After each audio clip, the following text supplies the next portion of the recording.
On to the San Francisco Symphony. It has canceled its opening slate of performances after members of the chorus announced they're going on strike. Our Sooji Nam reports on what they're demanding for the show to go on.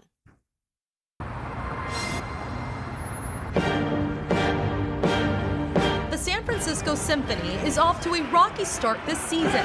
Musicians, choristers, and patrons were looking forward to the performances of the Verdi's Requiem, but instead, the three-day performances canceled as the symphony's chorus called a strike, demanding better wages.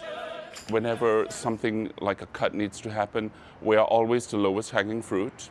We're always the poor cousins who get left out. Chung Wei-sung has been with the chorus for more than 30 years. He says he's disappointed with how the San Francisco Symphony has been handling contract negotiations. We are never at the table. We're fed scraps, if that. Chorus members tell me negotiations have been ongoing for over 2 years. Both sides agreed before the 2023 season to freeze wages. That means no raise and no reduction. Then talks turned toward this year. First offer they gave us was an 80% reduction in our salaries, and that came along with a 45% reduction in programming for the chorus.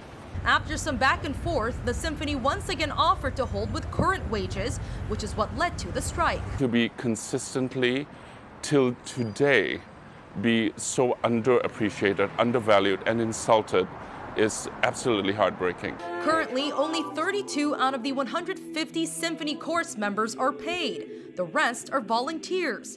The symphony says it pays $22,000 for those 32 choristers.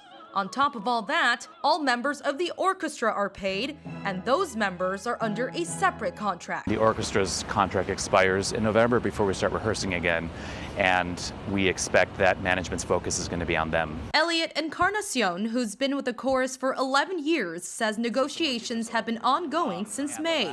Their contract ended in July, and nobody has been able to come to an agreement. Everyone is suffering.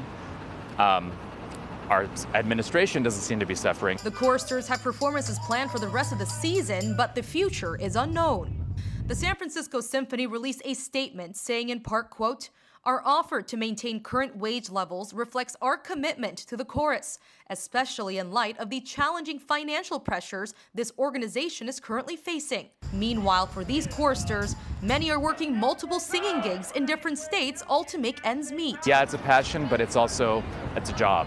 And it's a difficult one, and it's a difficult one to maintain, and it needs to be valued. Tickets will be refunded for those canceled concerts. The next performance is set for November. And as of right now, officials say those shows will go on as scheduled.